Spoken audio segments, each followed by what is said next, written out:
I mean, I remember those shows. I mean, like I was saying, in early 90s in Flint, I saw, I mean, you name a band, they came through. It was it was like the heyday for just bands coming up, their first, second album maybe out.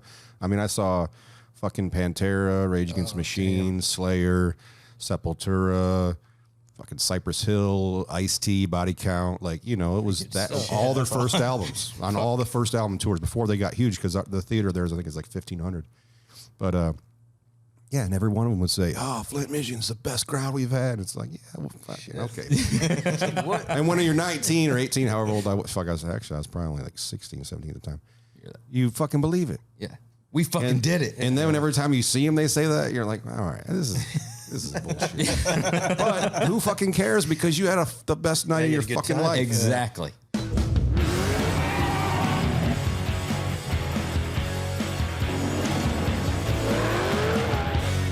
Welcome to Oil and Whiskey, an Ironclad original. I am Josh Henning. I'm Phil Gerber. I'm Jeremy Gerber.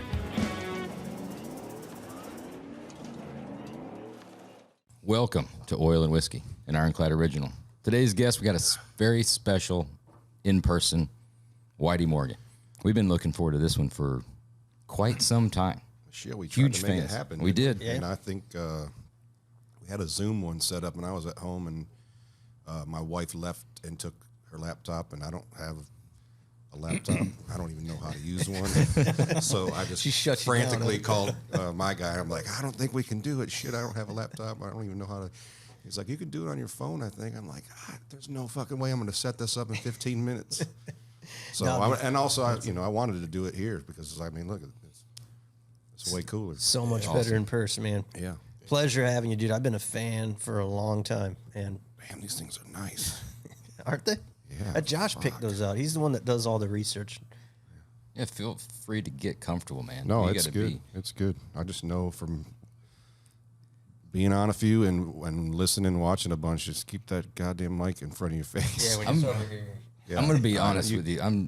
I've probably never been this nervous for this one because it's so surreal sitting here. I'm being completely honest. I'm being dead serious. I'm not blowing smoke because it had to be 10 plus years ago that, I mean, we're both, huge Waylon Jennings fans, right? And I was on YouTube and I came across you with your band doing Waymore's Blues in that black and white video. And is it the one where it's like acoustic? Yeah. And that was a weird, I mean, it was just like happenstance. It was there. Yeah. And I'm like, holy fucking shit. We were just drinking awesome. and I said, well, shit, what if we just did a little video of us playing? Because we were jammed on something else. We were just fucking with something. And the drummer was, on the table kind of doing this. And I was like, this actually sounds pretty good in this room. And so we set up what you don't realize. I think there's a hat on the table. And the mic is under the hat. Because if it would have been, because that way we could do the audio from one point. And the video was moving around the room, right? Yeah. But it just, just some bullshit. And it's got so many views, and I'm like, I don't even barely remember doing that. It was then awesome. Meanwhile, you work on these fucking videos, and you get a crew to come in, you do all this shit, and you're like, oh, that was a nightmare, and no one fucking gives a shit about it. We've all done this work. We've done the same thing here. There'll be some cell phone cam thing that. With a car doing a burnout, 1 million fucking views. We spend like 2 weeks on a video. There's like 15 people watch it. Yeah, you just never know. I mean, some people. I feel like people can, they know when it's bullshit, when it's kind of contrived a bit, Yeah, that's definitely what I've always been a fan of your shit because it's real. It's like the grit, and there is no bullshit. Especially, seeing you live or whatever. It's like. Fuck. Well, I appreciate you fucking get after it. I mean, it's, I always say it's kind of where I come from and the music I played before I started doing this. I mean, I always played country. The first shit I learned when I was 8 years old on a guitar was country music. And then you turn 12, 13, 14 and you hear fucking Slayer and shit like that and punk rock and that's what you want to do. And, you just wanted to play loud and fast. And then when I came back to country after my grandfather passed, was like, well, if I'm going to do a band, it's still got to have some balls. I can't do like a straight up Hank Williams Senior, super, traditional country. Yep. And it was also about the same time the Waylon, they released Waylon Double Live Expanded.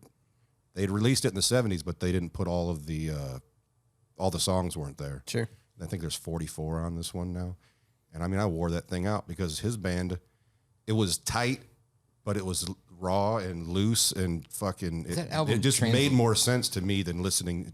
I loved the other shit. I mean, it was great, but for me to try to sound like something or emulate something, sure, it was just like a glove, It was like, oh, fucking big backbeat.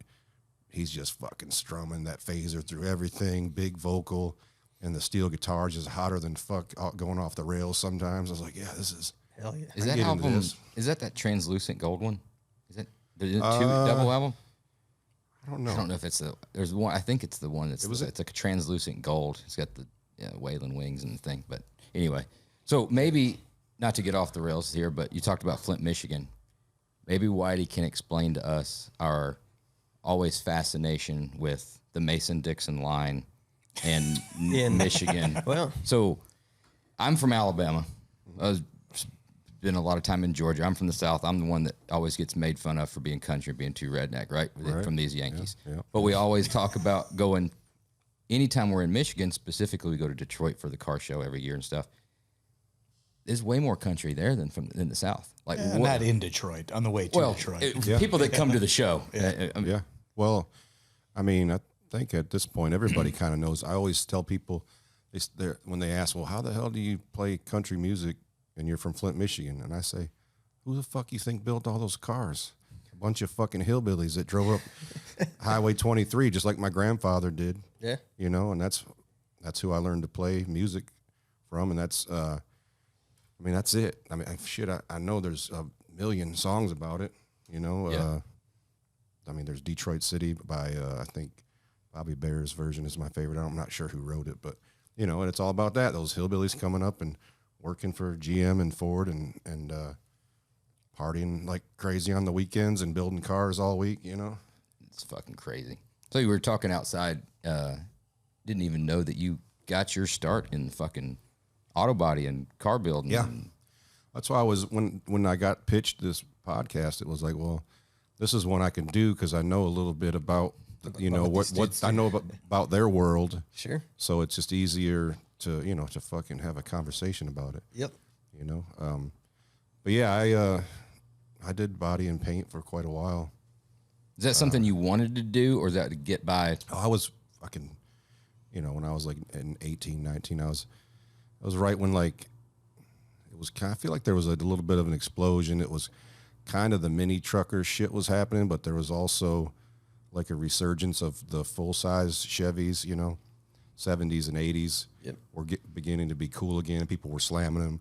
17s on the front, 20s on the back. It was like make it look like a fucking Hot Wheels truck. Yeah. Which is, I was into it big time. And a buddy of mine had a shop, and I went over there and sanded door jams and fucking and deck lids and whatever he needed me to do just so that he would paint my roll pan on my Chevy truck or something. You know what I mean? Like whatever I had to do. And then I just started, he starts giving you a bigger job. And next thing you know, you're blocking doors and hanging doors and doing cool shit to cool vehicles, But it was also fun because we'd get these big down payments on a job, and we're fucking just South Flint fucking rats, and these guys would drop off 20 grand to start a job, and we go gone to the strip club. We wouldn't touch that car for 2 fucking weeks. And then my buddy's like, hey, he's coming tomorrow. We got to fucking make this thing look like we've been working on it for 2 weeks. I'm like, how the fuck are we going to do that? Just get the DA out and just sand the whole thing in an hour and make it look like Damn. It was fun times. That's why we don't take deposits. Yeah. A little bit more self-control. Yeah. Well, those guys are like, oh, I just want this done. If I give these guys money up front, it'll start working on it. Well, yeah, they'll work their way right down the street to the titty bar. Yeah. Or we'll go out and we'll drive your car to the fuck before we take it apart. We'll try that. We had I think it was a 69 or 70 Roadrunner, plum crazy purple. I remember the paint. And yeah, we drove that motherfucker to the strip club all week. I mean, just fucking. I'm like, what are we fucking doing? This is this guy's fucking pride and joy, and we're just out here ragging on it. A bunch of assholes. Is this like lunchtime titty bar trips? Yeah. Well, here's the thing. We'd get to by the time we got our ass to the shop, it'd be like 11 o'clock. Yep. And of course, you know, we're all big boys. I'm like, by 12, I'm like, I'm fucking starving. Like, we haven't done shit, you know? We haven't done anything yet. And, yeah, we're already at the strip club, and we get back to the shop at like 5 and work for 2 hours and go home. That was the day. That was a day in the life back in those. That was the first shop. It wasn't very professional. The guy that owned it, though, the guy that taught me to paint and do all the shit was fucking super talented. He just, I don't know what happened. I think he's still working at like a collision shop or something in Flint. But great fucking painter. He did some nationwide shit there for a minute. We had a couple SEMA trucks that won Best Paint back in 98, 99, I think. Damn. But, you know, then he had a kid, and, you know, he almost moved to California, and then he didn't. And I haven't talked to him in years, but we were fucking tight for a while there. I mean, you know, anybody that you go to the strip club with every day for a couple of years is especially the lunchtime strip club. That's a different experience. When you're eating at the strip, like if you're getting the buffet or we weren't the chicken tenders. Well, that's a different experience. That's next level. I don't think we had those kind of strip clubs in Flint. I don't think any of them had food. Ohio, I think we had some chicken tenders. That yeah, you'd be surprised. Just a man, fucking pan full of water and hot dogs. And some I suppose Flint's probably a buns. little different. I don't know. I spent a lot of time. I thought about that before. I don't think I could eat at a strip club. Yeah. That's Well, a there hard was- pass. I learned to get drunk, You not had- fucking get my belly full and look even fatter than I am while I'm sitting there. Dude, there was Cahoots, remember, in Ohio? It was a fucking steakhouse. Yeah, it was a steakhouse. We had one in Birmingham called the Furnace. That's classy. Dude, they'd bring a steak out, sit right there, belly up to the table, and This was like, it was 2-story, and the steakhouse was up top, and it was just all the way, you know, around, like you ate around the thing, and then the strip club was down the bottom. And they positioned it basically like they were just trying to make this like a higher end thing of like, yeah, come on out Friday night with your wife, come have a steak dinner and see some titties, some boobs. Like it was just the marketing was off. Well, I mean, how far away from that is Hooters? I mean, that's. Yeah. I remember when the first time I went to one, I was like, this is fucking kind of creepy. Like these girls, even when I think I was maybe like 26, and the girls were 20, 21, and I'm like, this just feels like, I already feel like a creepy old man, and I'm not even old, but it's just like, and their whole fake spiel when they come up and their boobs are bouncing. I'm like, this whole show is making me uncomfortable. Yeah. Oh, yeah. You know what I mean? But then you get the guys that are perfectly comfortable with it, and they love it. Lean into it, And I'm love like, it. all or right, the, or the fucking dude who's weirdo. there religiously for lunch and dinner every day. Yeah, Hooters I every like day. the food. The food's great. I remember 15, 16 years old though, doing like Hooters and stuff, and it was like It was different back then. you man. felt like you were doing like Yeah. they Well, let shit, us, we didn't they let get us one fucking in in Flint here. until I was in my 20s. I Oh don't think. shit! I remember. We got a lot of shit late in the game. You know what I mean? I think the talent changed quite a bit over the year. You'd go back to like the late 80s, early 90s. I mean, that was big hair days. I mean, they were on fucking posters. You know, now they're scraping the bottom of the barrel there. There's some of them, Yeah, all the good ones jumped on OnlyFans. shouldn't really be working there. Yeah. OnlyFans. So how long hilarious. were you in the car game? How many years? I mean, I feel like solidly for probably maybe like 8 or 9. But then when I started touring, we were doing like weekend warrior shit where we'd go out from Thursday to Sunday, like do the Midwest, Pittsburgh, you know, Louisville, come up, and I'd go back to work on Monday. And then finally, I think I put the first record out maybe, and was just like, I can't do both because I'd be there at work, I'd literally be writing songs while I'm in there sanding on some dude's car, and I'd stop, fucking write it down, you know, before there was notes on your phone. And so I wasn't really given either one. 100%. Yeah, and I don't like that. I want to I'm also a very like finish one thing before you start something else kind of person. So it was just a weird time. And then I finally just was like, I need a van and a trailer. So I was telling him I sold my Snap-on box with all my shit to my buddy. And that's what it paid for, a van and trailer. And I never Dude, that's never cool. looked back. That's really cool. And now I got fucking Craftsman tools, and it's fucking embarrassing. You got some great albums, successful career, but some Craftsman tools. That's all I was right. like, fuck it. I literally use wrenches twice a year now, so why would I fucking... At least they're not Ryobi, you know? Oh, you still got some... fucking Ryobi. Yeah. Jesus Get Christ. some respect still. I'll be honest with you, and I think I still owe my Snap-on guys some money from back in those days. You know when he what I sees mean? I think this, he'll everybody probably does, chase you down. There's good chances in the That- parking that, lot. truck account was, that was fun. Though. I remember those days. I was making maybe $600 a week, and then the Snap-on truck would roll in. It's like, oh man, look at that set. Fucking, or this and that. He's like, hey, I can give you this, and I can give it to you for this much a week. And I'm like, yeah, for how many fucking weeks? I don't even know if I'm going to work here in fucking 26 weeks. You know, like. Good old days. That's a borderline criminal. The credit that they'll extend. Oh, they don't that truck account. The tools probably paid off in the first 3 months payment, and the rest is just the gravy. And if you skip out, fuck it. The amount that they that they'll wait to, and like I've talked to some of these guys, whatever. It's like no problem. You know, we've got their information. They'll pop up at another shop. Might be 5 years down the road. You'll go in and be like, yeah, you still owe us some money. Yeah. Oh yeah. They will track you down. This is over 20 years ago, and I think maybe 5 years ago, stopped sending me a little thing, and it was like a couple $100, and they still were like, it's like, man, I know I overpaid for them anyway. You still want that fucking $200, you motherfuckers. Yeah, they don't give a shit. That's a racket. That's when you send them a check when you open that top drawer and that shit is just blinging. It feels good, Oh, man. And my guy was a soda dealer, too, so I had like 6 fucking soda jet guns. My top drawer was ridiculous. And I used 2 of them. You know how it's like anything. Yeah. No, these are the 2 I use right here. Yeah, This the is good my ones, you clear keep them gun. over to the side. Yeah, you get that special edition. That gunmetal gray one. Yeah, the one that he fucking talks you into. I'll give you a jacket with it or some shit. And then they started coming out with like the Chip Foose and the Jesse James edition. You know, it's like lasered in there or something.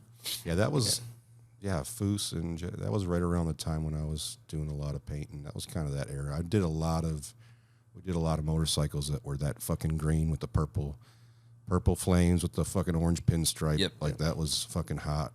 Yep. For a minute there. We definitely did some of those. One Jesse James bike that did that set the world on fire. That green El one. Diablo. Yeah. Yeah. Yeah. Who's cheaper, Harley guys or car guys? Who's harder to get the fucking money out of? And I feel like back then it was Harley I guys. think the Harley guys would be. Yeah, and we don't deal a lot with bike stuff. Yeah. We've done it a little bit here and there, but I remember them, their buttholes puckering up when you give them a quote on a paint job. On like a full dresser, which I think has 17 paintable panels. And if it's a candy job, you got to fucking put the whole thing lay it all out just like it's going down the road. And it's a fucking pain in the ass. And they would just balk at whatever price you shot at them. Yep. It's like this fucking thing. Well, back then, I think they're maybe $25,000. Back in those days, I don't know what they are now. with but a $15,000 paint job. Yeah, and they're just like, well, I remember we were in Flint. We weren't charging crazy, California prices for paint, but these guys were just like, they'd almost faint when you'd fucking tell them how much it is. It's like, oh, by the way, it's candy with stripes on it, dude. They had to Fucking have money any idea left. how many hours go into that? Had to have money left over for their Affliction jeans and square toe boots, for that. And they had the worst fucking taste. Oh, dude. I'm like, no, we're not putting no more tribal flames. We're done. It's fucking done. No, more, can we? Just, I don't know what their affliction was with Affliction.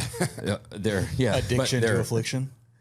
with the wild animal seats. Like it had to be this is gecko seat.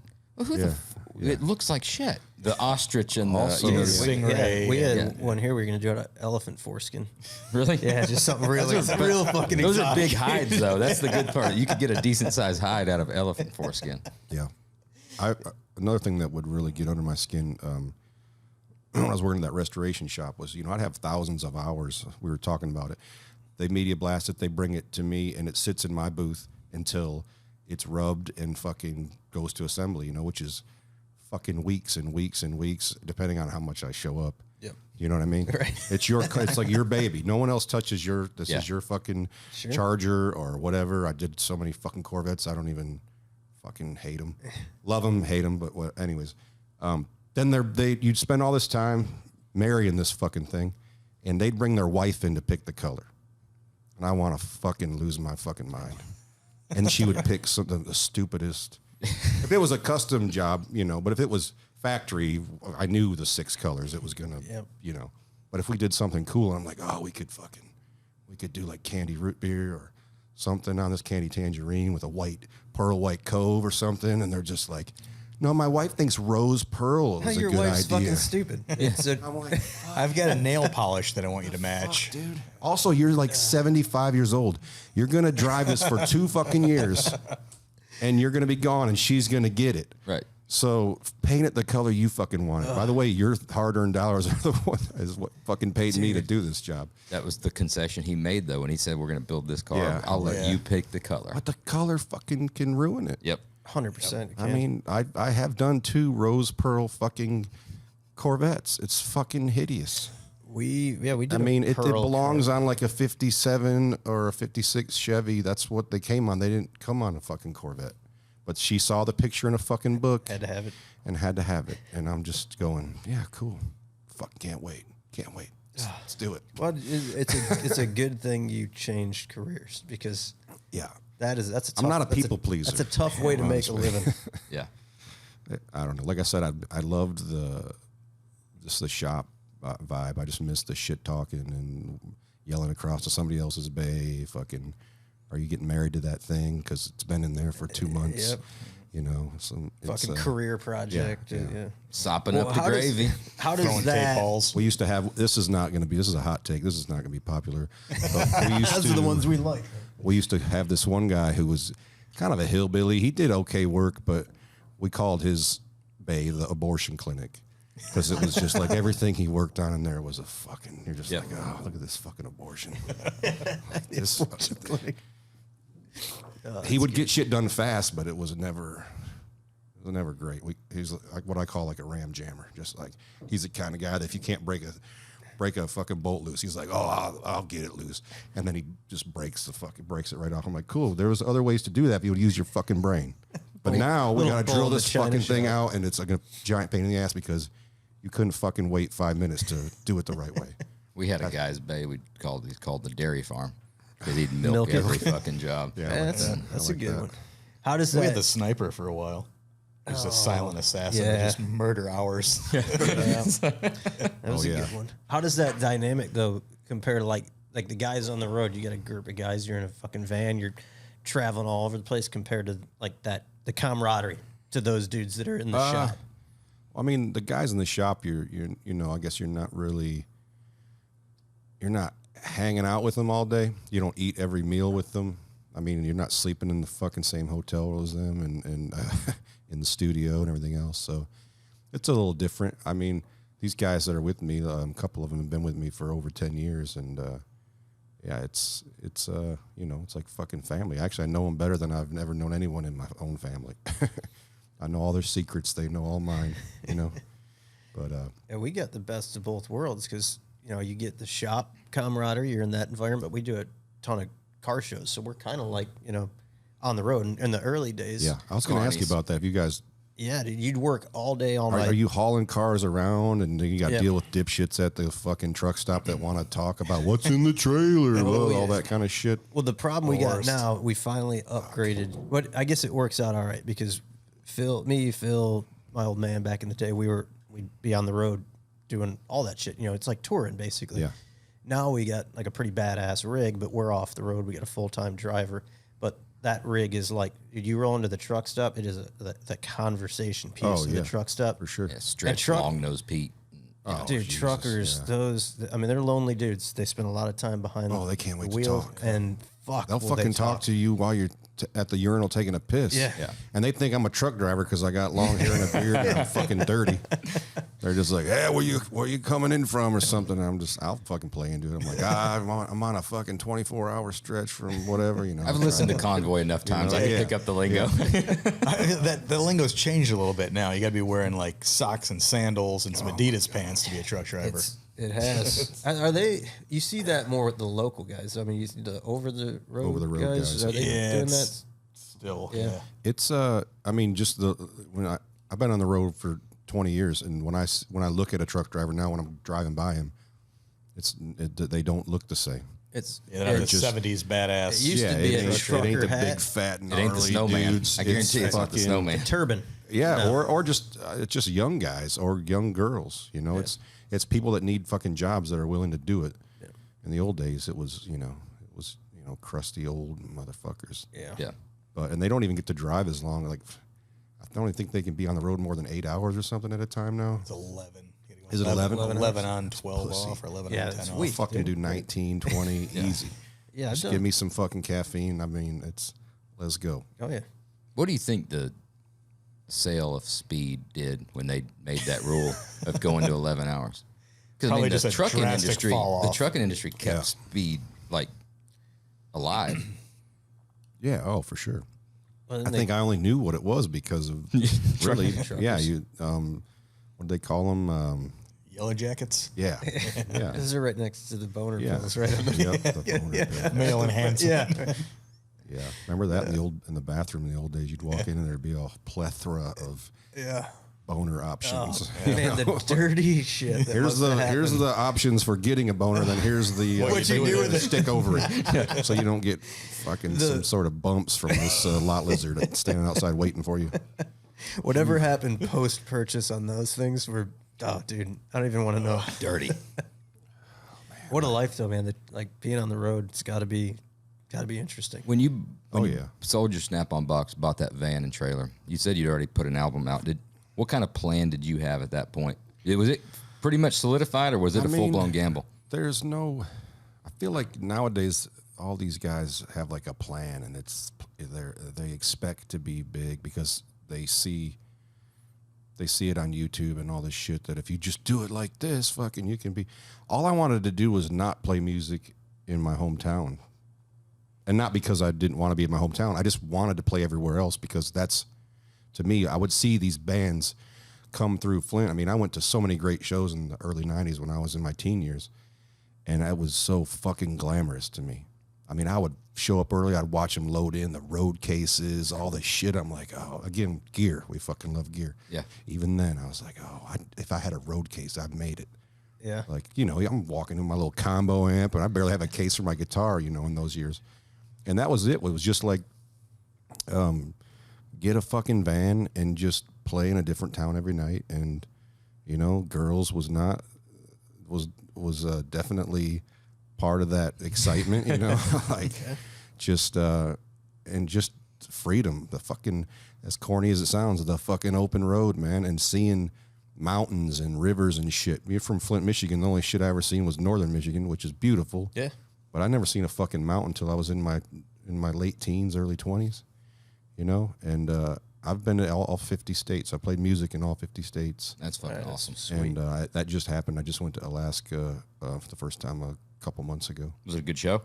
Yeah, it was at like a rodeo. It was really cool.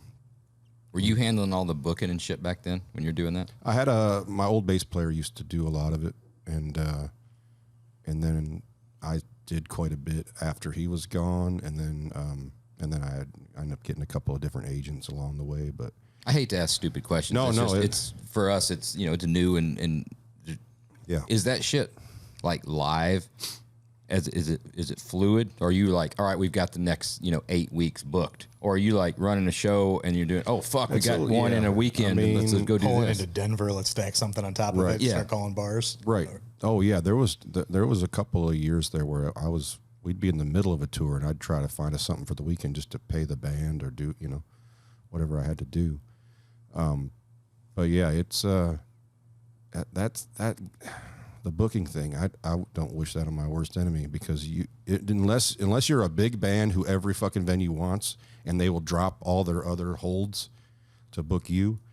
I mean, you're just waiting, and especially if it's depending on what time of year it is. Everybody's touring. Every venue has someone that wants to fucking play there, and unless you can offer them something that the fucking other band that's going to draw 1,000 people is going to offer them, then they're just going to the first come, first serve, whoever had the first hold, So when I was booking it back then, they didn't know who we were. It would be 10 fucking emails for them to just end up telling me, no, we don't have it. And it was just fucking, and I'm not a clerical work kind of dude. So You don't say. I was fucking. I mean, every day I'm just throwing the phone like, fuck. They just dropped. We're not playing here now. Now we got a fucking open Saturday in the middle of fucking nowhere, and no fucking money because they went with the band that probably draws 20 more people than we do, or something like that. You know, some nonsense. But you ever pick up something like super random in that event? Like you're on tour. We played fucking little corner bar in the middle of nowhere that we couldn't even get the whole band.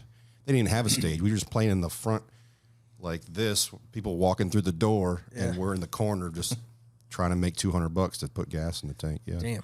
But you know what? As much of a pain in the ass as it sounds like, it was some of the best times because I didn't have thousands and thousands of dollars of overhead. It was just, let's fucking get drunk. Let's fucking burn this motherfucker down and have some fun. And these people will be back the next time. I had one booking agent. It was the best advice he ever gave me. He said, and in the early days it made sense, was this show you're playing tonight isn't about tonight.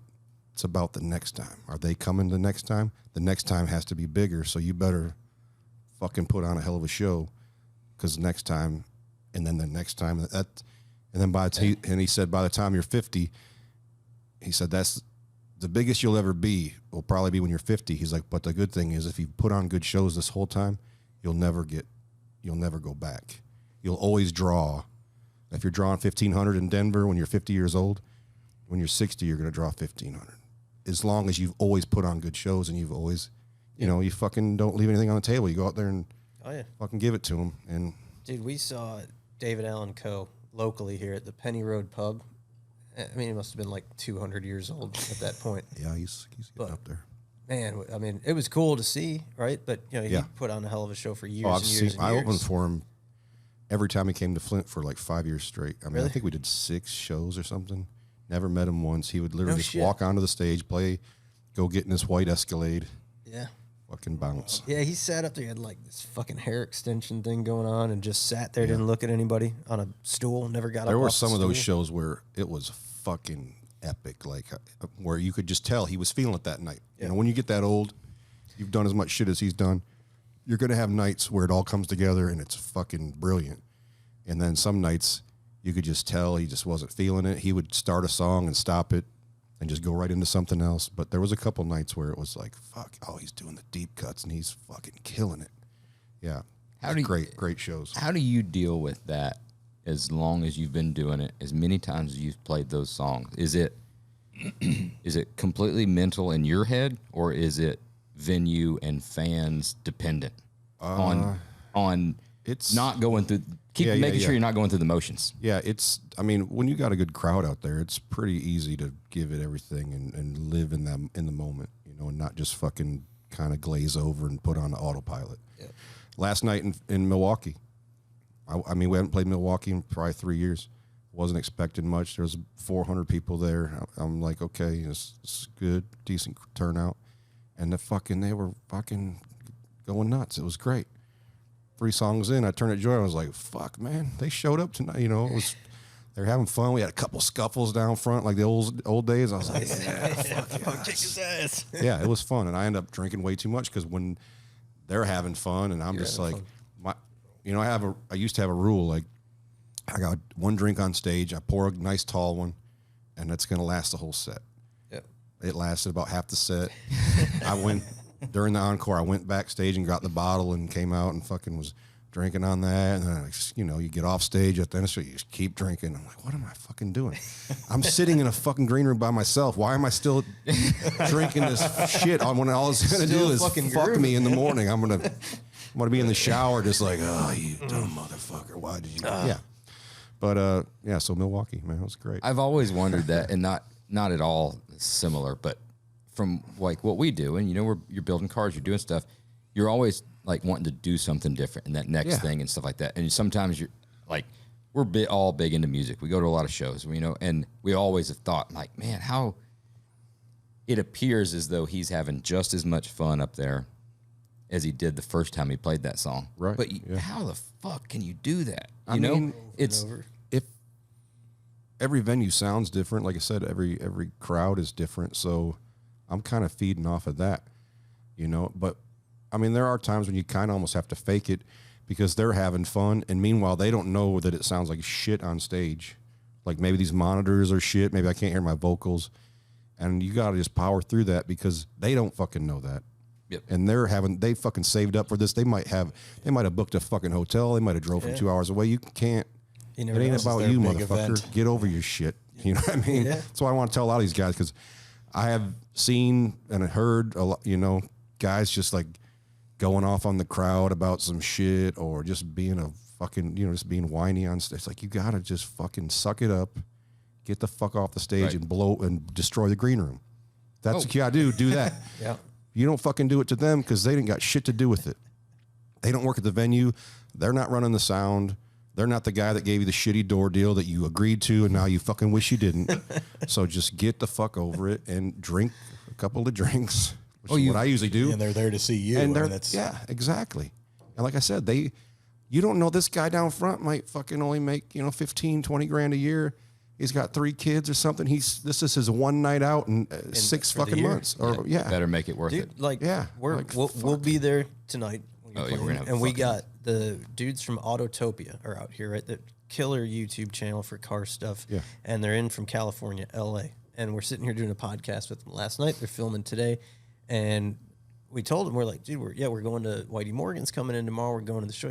Whitey Morgan's playing tomorrow? Like, yeah. Oh, fuck, dude, we're staying. We're fucking staying. He was going to go back. He's staying tonight. They extended their trip to go to the show to fucking night. But that's a whole group of dudes from L.A., that are... Yeah, we just played the Whiskey in L.A. not too long ago, a couple months ago. Yeah. It's funny, though, because we're all human beings, especially fans, when you're paying for something. Of so fucking selfish, right? And we want to be so special, right? Yeah. And... Oh yeah, I've done it. You want to make it about you. A lot of guys do. We've done it before when we've left a concert when the opener or the headliner or whatever, you leave and you're in the car. We're all Ubering back or whatever. You're hammered. You're like, dude, that's the best. Like, you could tell they were feeling it tonight. They fucking laid it. Yeah. You want to be able to tell everybody that didn't go that this was probably the best show. Yeah. Like, or if they went to the show in the town 2 hours away, I bet it wasn't as good as the one we fucking saw. You want to be like, we, for some reason, us as fans did something to connect with that artist, that artist performed better for us. Yeah. And then you've been to those shows where it's like, the dude's going through the motions, like you can just tell or whatever. And it's like, I don't know why it's so fucking stupid that we're like, you get the connection. We have to have a connection. Yeah, exactly. Yeah. I mean, I remember those shows. I mean, like I was saying, in early 90s in Flint, you name a band, they came through. It was it was like the heyday for just bands coming up, their first, second album maybe out. I mean, I saw fucking Pantera, Rage Against the Machine, Slayer, Sepultura, fucking Cypress Hill, Ice-T, Body Count. Like, it was all their first albums on all the first album tours before they got huge, because the theater there is, I think, is like 1,500. But, yeah, and every one of them would say, "Oh, Flint, Michigan's the best crowd we've had." It's like, yeah, well, fucking okay. And when you're 19 or 18, however old I was, I was probably only like 16, 17 at the time. You fucking believe it. Yeah, we fucking did it. And then every time you see them, they say that, you're like, all right, this is bullshit. But who fucking cares? Because you had the best night of your fucking life. Exactly.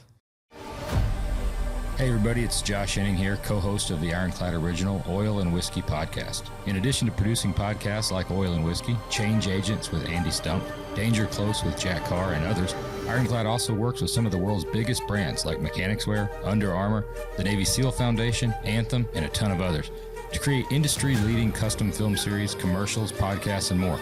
We can also get your message in front of an audience of millions by placing it on podcasts and series just like this one. To check out more about Ironclad and see how they can help evaluate your company, brand, or business, check out thisisironclad.com.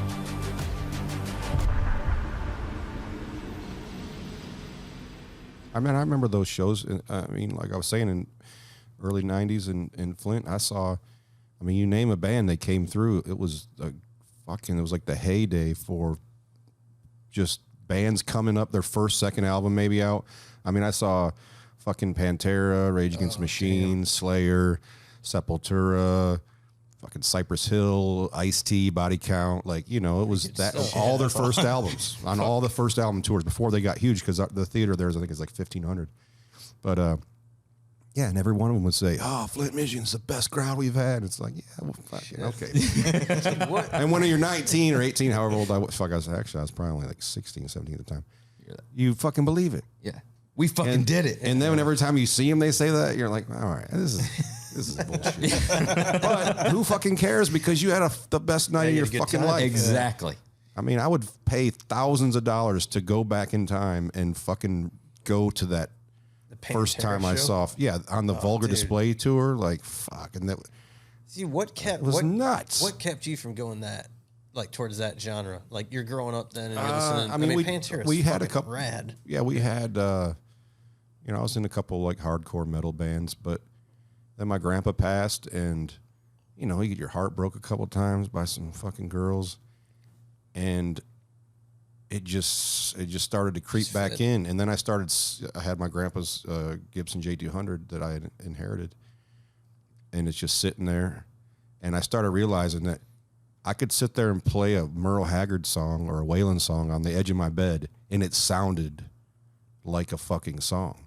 Yep. You can't sit there with a fucking electric guitar not plugged in and play Yesterday don't mean shit. Yeah, or play a fucking Slayer riff. It doesn't sound like a fucking song. It sounds like you fucking practicing a Slayer riff. It's not the same, but you can play a fucking country song that means something to you with just a fucking guitar, and that's kind of what changed it. And I just got obsessed. I learned every fucking Hank Senior song. I could learn every Merle song, every Waylon song, and then I was like, okay, well, now what? Now I got to find some guys that want to be in a fucking band and do this, which at the time was not the most popular fucking thing to do in the music scene that I was in. Yeah, looking back, when did you start touring? So I think the first official Whitey Morgan show was 2000. Was it? There wasn't no fucking outlaw country then. It wasn't popular. I mean, I was into back. There were no fucking Instagram girls wearing Waylon Jennings shirts. No, I was back then. I was listening to Hank. I didn't know who the fuck that was, and also they were fucking 2 years old at the time. Right. I was listening to Hank the Third back then. Yeah, I liked all that album shit. came out in I think 2000. 2000. His first one. Yeah. Yep. Great fucking album. I mean that too. That one. So it's that year. The Waylon Double Live Expanded came out in 2000. The Hank 3, and then Mike Ness from Social Distortion released both of his country albums in 2000, I think, or 2001. I never heard that. Yeah. I love Social Distortion. Oh my God, they're fucking great. And that made me realize, I'm like, oh, other people are kind of doing going down this path right now, and then just trying to put together a band and just make it sound somewhat like these old albums that I was obsessed with at the time. Yep. Yeah, I just kind of. I mean, honestly, I forgot all about metal and all that shit until maybe 5 years ago. Like, now I put it in. I got a 7-year-old son. His favorite fucking band is Slayer. Because when Dad's home, I don't fucking listen. I listen to country when I'm out in the garage and doing something that I'm just wanting mellow. But when I'm like having some drinks and fucking we're going down if we're at the lake or something, like, I'm like, he's like, put in Slayer, Dad. Put in that one song. I'm like, yeah, all right. He loves Slayer, AC/DC, Ozzy. He's basically me when I was fucking 17. Yeah. My son's 9, and it's AC/DC, Guns N' Roses, Slayer, Poison. Like, fuck yeah, dude. Like you hear him in his bedroom. Hey, Alexa, turn on Back in Black. And then you hear him, dun, dun, dun, dun. He starts going. I'm like, that's fucking cool. It's great. It's funny how that that resonates with the kids. My son, he's 12. He's like Misfits. Yeah, it's Pantera, the energy, man. Like Beastie Boys. My kid, he'll listen to, they watch like their YouTube videos where there'll be like somebody on there doing some stupid little skit or something to a song. And it'll be a fucking terrible song. And my kid he'll say, Dad, that song sucks. I'm like, yeah. I said, but kids your age like that shit. They don't all have dads that force them to listen to They don't have dads that are fucking cool, man. There's a lot of dads that suck, son. Yeah, most all your friends' dads are fucking douchebags, so. Dude, what's that? All right. That's an interesting thing that you bring up because we experience that a lot. We've got an unusual profession. So if you've got a kid, you're married, you probably end up in some sort of social settings where your wife's like, oh, I want you to meet my husband. He's actually in town. And then they're like, oh, so he's what do you into music? What do you do for a living? Well, it's weird for us because my wife, she owns Bandit brand T-shirts. So she's been doing music shit for her whole life too, you know. And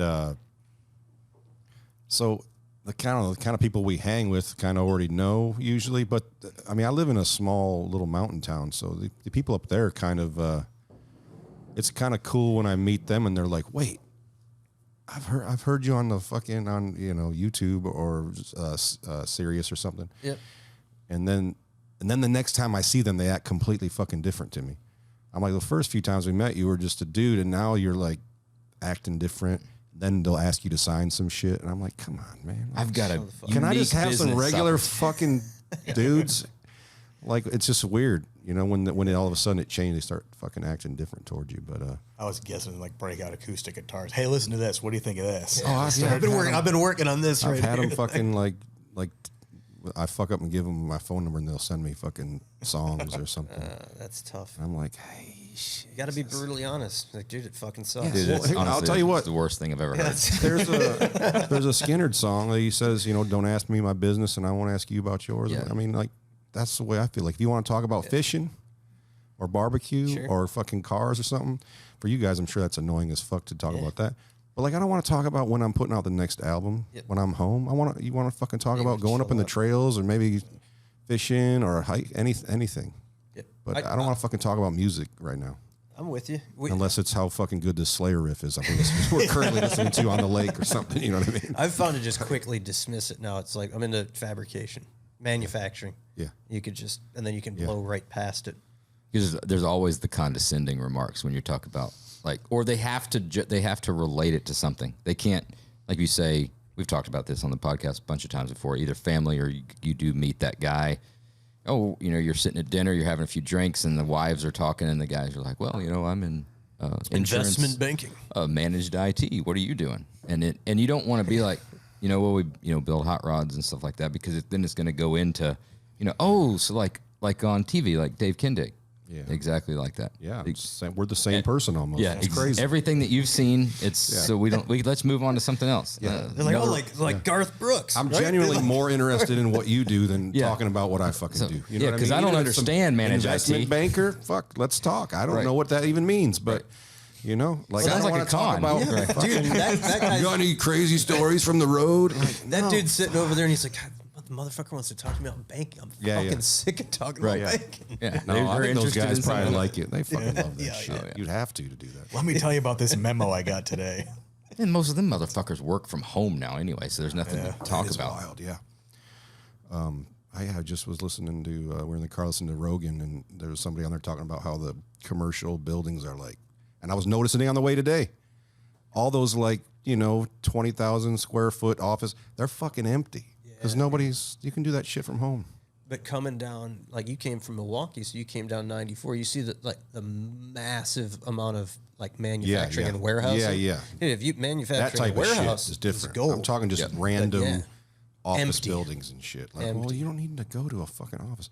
But again, the camaraderie. Like, I think if I was in that world, I don't know if I'd want to fucking be at home. You want to be at fucking home with your wife all no. day? Dude, I Get the bored as fuck shit. out of the house No, for fucking fuck 9 that. hours. I'd go nuts. Get you a drink after work before you come home to this shit. But Like, how why are the fuck do you want to sit there? It's like, fucking, let's all just be in the house all day together. Fuck, Dude, at the come beginning on. of the beginning of the pandemic shit. That's a hot take, I know, but I don't. Fucking, I spent I mean, I love my wife, but yeah, it's so limited time. Yeah, and there's something about the line or the whatever the absence makes the heart grow fonder. I mean, it really does. When I'm going on the road, I come home and it's fucking love again. Yep. But when you're home for a fucking month and it's the same shit every day, it starts to wear a little thin, and she will fucking agree. I need to get on the road so I can fall back in love with you because There you go. You don't want to tell her like you could say it like Waylon said it, that every woman I see looks like a place I came in. That's a tough one to. how is I love it because it just goes right over most people. everybody nobody catches it. I always dwell on that one. I'm like, oh, dude, that is fucking bad. The one video though, he's doing it like it was Jesse sitting there, or whatever, and he's like, yeah, there's a little poetic license, and like, yeah. and She's like, well, I changed that line in the song to what makes me want to love every waitress I see. okay. Because when you're on the road, it's like if a it's funny. You watch it to happen to guys in the band. Yep. If a waitress it's a little bit cute remotely, you've been on the road forever, and it gives you a little What about you, hon? And you touch your shoulder. You're just like, he's pulling all that cash out for a tip. And he's like, I'm in love. You know, you're just like, small town girl. I could live here. I can move here. You know, dude, you just get lonely. I mean, you just do, and it's like any little attention you get. We're fucking only men. That's all we are. I mean, what's going to happen? I always love that right. Hank Jr. OD'd in Denver. I love that song, and I feel like it outlines all that. You know, he picked up some fucking waitress or something, but God, what a crazy. There's no. Man. Well, we'll transition talking about music and stuff. I wanted to hear about the fucking barbecue and the meat smoking shit.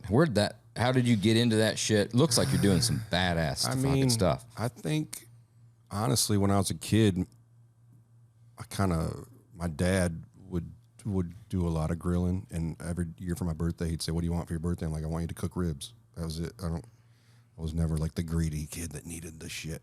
I'm like, I just want you to fucking cook some ribs, because like, there's no fucking good ribs anywhere around in the mid. I mean, there is now, but I'm talking back in the day, like people didn't know what they were fucking doing. Chili's. So there was that. We didn't get our first Chili's till like fucking 97 or something. That also falls into our Michigan theory.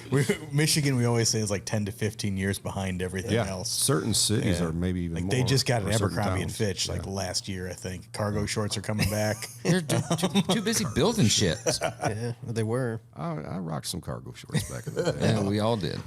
Yeah. Phil rocked all. What were we talking about? Oh, the barbecue. Yeah, sorry. So then, I'd say early 2000s, I went to Austin for the first time, and we went down to Lockhart and went to Black's and did the whole Crisis Market, all that. And that's when I'm like, oh, fuck brisket. Like I gotta know how it's done. I have to fucking do it, you know? And I always thought barbecue was like a cool replacement for body work and paint.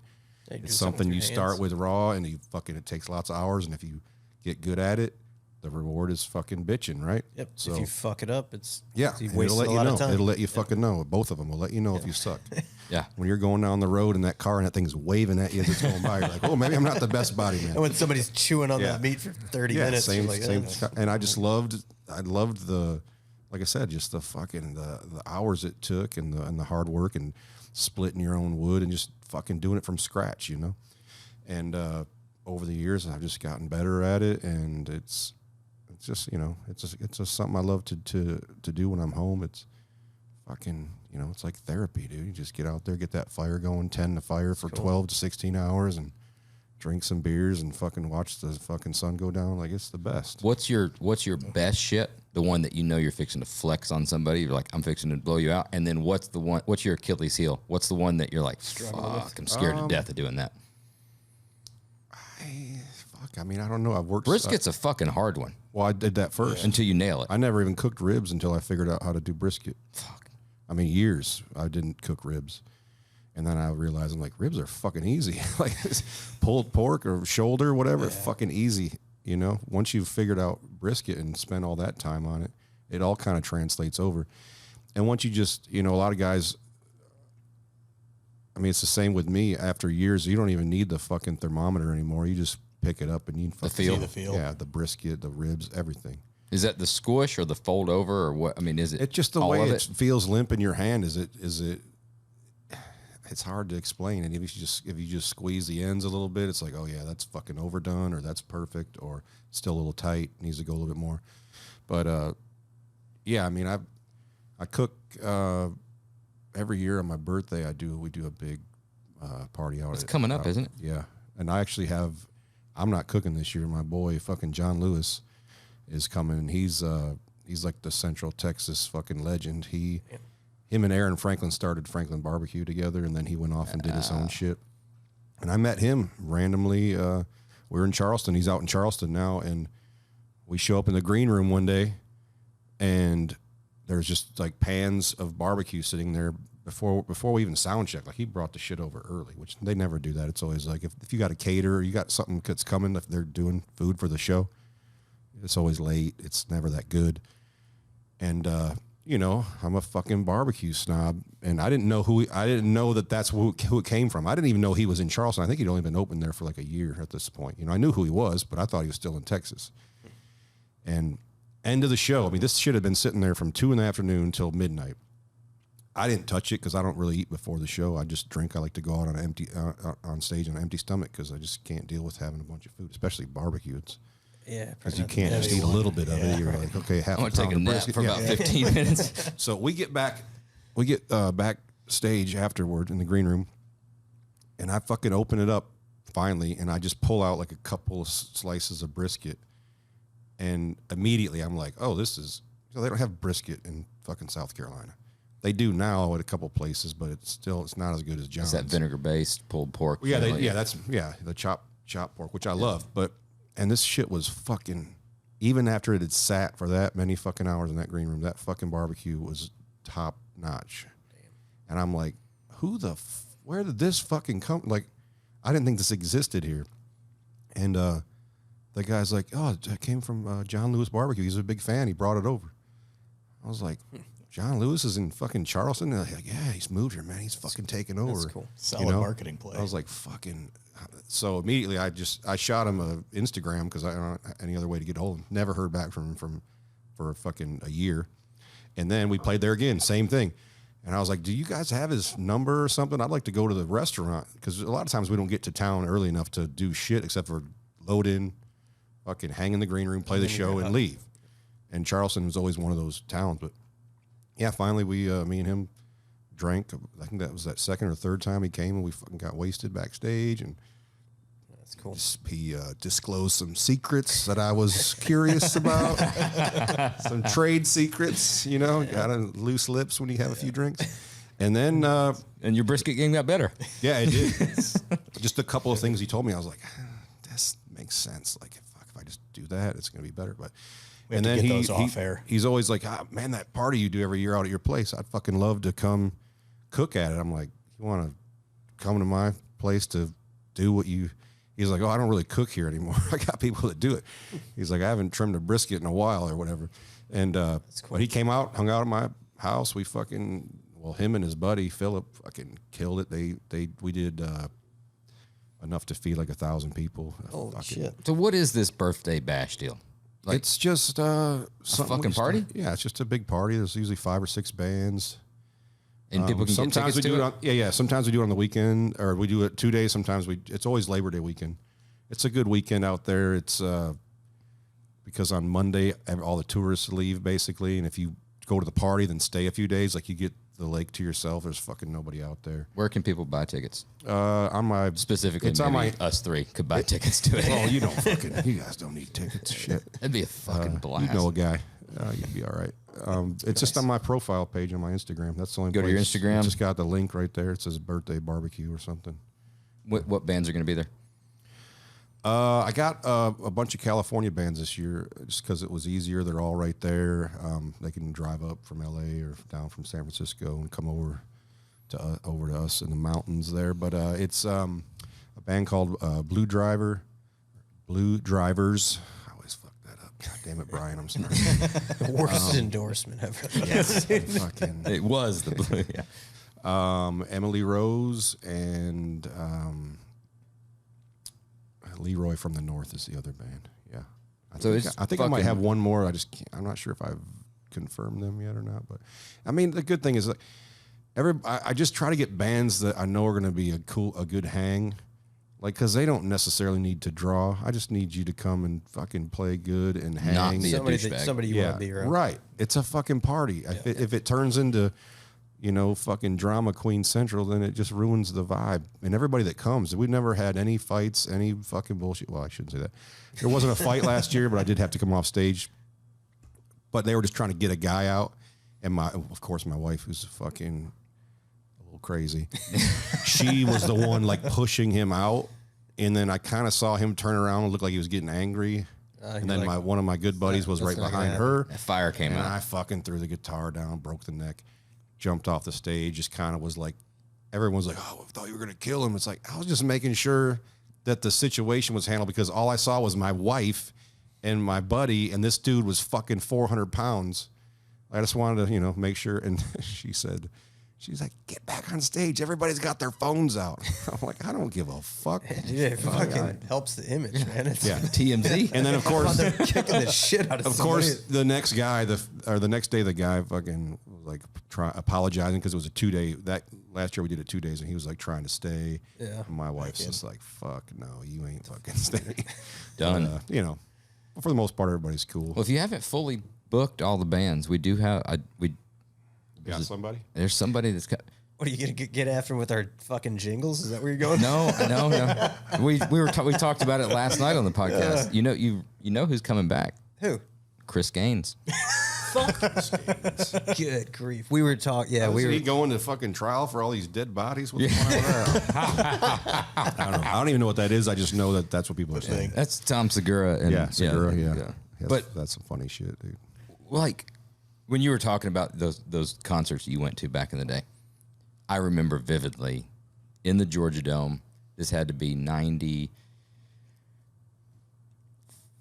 Is this one of your early? This was 95. That's pre-Florida Georgia line for you, then, right? Fuck off. Fuck off.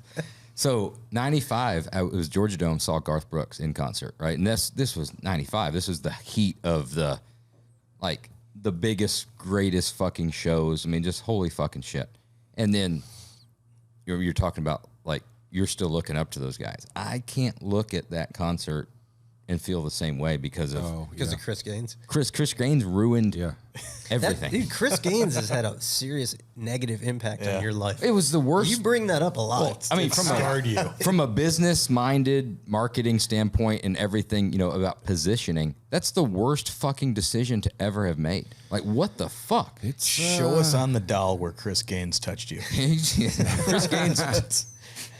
It's a mystery. I mean, can you imagine being that guy at the height of your game and then going, you know what I'm going to do? Some crazy shit that people will be scratching their head about for the next 5 decades because it's fucking, it makes no sense. But you're talking about it. I mean, that's what I'm saying. I mean, it was out there. And I mean, as an artist, I don't know if it was maybe something he just really, really wanted to do, or maybe he scratched that itch. Maybe he was just got fucking crazy for a minute and just lost his mind. Who knows? But he's bringing it back. That's the thing. If you just had to scratch that itch back then, like, I don't know, whatever. Where's the bodies at? It's a tough one for you to get past. How does that? Well, I don't want to keep bugging you with music stuff, but He's already said he doesn't want to fucking talk about no. music. When I'm at home, I don't want to. Okay. That's what I'm here to do. Right. Yeah. So like we also haven't talked about cars all that much. Yeah, we got to get back into cars. You get all these artists that they've got something that everybody fucking loves, but then just like Chris Gaines, they reach a point where it's like it's time to reinvent myself and come out with something that nobody likes. That's so different than what my audience. Right. It'd be like if I decided I'm going to do a Slayer tribute band. Do you think anybody would show up to that? Probably. I don't know. I don't think they would. It's an easier transition. Have you seen? Speaking of Hank 3, I mean, in the old days, I don't listen to it. He was doing. He'd do the Jack. first half. The first half would be his country set, and the second half would be the Ass Jack thing. And a lot of people would leave. Yeah. But a lot of people came from metal and then found country music, and even they would leave because they're just like, well, no, I didn't come here to see that. But he was stoked on it. So like as somebody that's like you got to kind of do what is going to make you happy. Like we throw covers in the set sometimes, and I'm like, I don't think anybody cares about this, but you know what? I fucking love playing this. And when you're done, they're just like, really? Okay, that was fucking boring. But you got to do that kind of shit to keep yourself fucking inspired, motivated, whatever the fuck. But I don't know. As far as the Chris Gaines shit, man. That might be. Let's get off that topic. I was gonna similar kind of play on that. Like I think we all listen to a lot of the same kind of music, and you find these guys when they're smaller, and it's a lot more raw and underproduced, if you will. And then as like the second, third, fourth album comes out, they keep getting like more and more refined. Also, the worst thing is, and then it's not what you started listening to. When people that you can't stand start liking the band that you love. What a dick move that is on your part, though, to fucking act like it's the artist's fucking fault that these people that like him suck. I remember in high school, like I heard the first fucking Rage Against the Machine album, or actually the local record store had a demo that had 2 songs on it. 1 song on one side, 1 song on the other. This is cassette days, boys. This is that's where we grew up. And I fucking was like, this is amazing. Like, it sounded different than anything, obviously. I mean, imagine that time. There's nothing that sounded like that. And within a year, I fucking was like, I can't listen to this band because everybody at school that likes them are fucking douchebags. Yep. Meathead, fucking jock dudes. I'm just like, yeah, I can't. Can't do it. If it goes too mainstream, you all of a sudden say it's not. That's what I mean. And that's what a dick move on my part to do that. But I did that a lot of my life. It was just like, you know, you'd see a kid wearing a fucking shirt and you're just like, I hate that kid.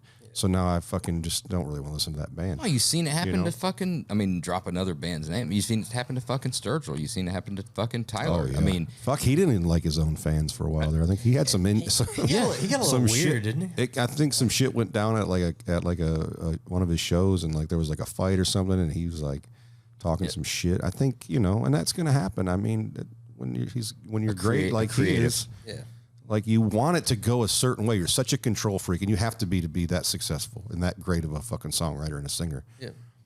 So when it doesn't go your way, if maybe some people start liking you or some shit happens, it's like, it's kind of tough. Then you start separating yourself, almost like a me versus them mentality, and then, you know, it's a tough road to go down. Unfortunately, for me, it's easy because I'm just like the drunken jackasses in my crowd, so it'll never be a me versus them situation. I brought up a good comment last night about don't listen to the critics unless it's a uniformed critique. Yeah, unless it happens. Yeah, unless it happens. You start hearing the same thing over and over again, then maybe start to shift a little bit or listen to it. Yeah. Not that saying you need to. It was just I hear you saying. It was a good take on it. Like, you normally hear, "Fuck the critics, I'm doing it my way," but you might be going the wrong way at times. Right. Yeah, I don't know. I feel like I've been putting out the same album for fucking 15 years. So, Good fucking albums, though, you dude. know, I don't. It's like AC/DC. I don't want to. They're like, hey, fucking every album sounds the same. I'm like, Nothing wrong with that. That's my style. They invented this sound. Like, why would you want them to sound like someone else? And then as soon as they did, if they were to change it, then they'd fucking bitch. Well, it's not like the old stuff. Exactly. Which one is it? We can't have it both fucking ways. Like, just fucking get over it. And also, you know how fucking hard it is to put an album out?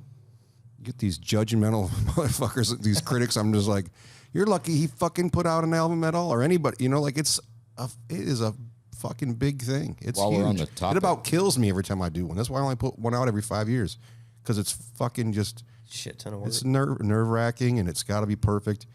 And when you put one out, you might not like it as much as the one before that. It's like, oh fuck, we got another one coming. Am I done? Am I fucking?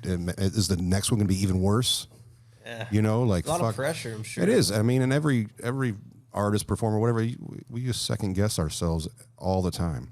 But don't let somebody else second guess you, because then we get fucking pissed off. Right. But you can do it. Yeah. You can do it every day on every aspect of your life. But if somebody else does it, then we got a problem. Do you test the waters at all on that? Like, if you got a new song, you think it's fucking bad, you like slide that? Is it like your wife that you're like, hey, listen to this? I mean, I have let her listen to some stuff, but for the most part, it was like that in the old days. I think I was doing a lot of writing and in between albums, but now it's like, I'm not one of these guys that just sits around and writes songs. I wish I was. I have a lot of other shit going on in my life. Yeah. Like, I wish I could just get stoned and write songs like a lot of these guys. I can't. I get home and there's shit to fucking do.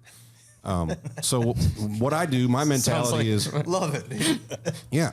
And so my mentality is, let's book some studio time 3 months from now, and I will fucking make an album happen.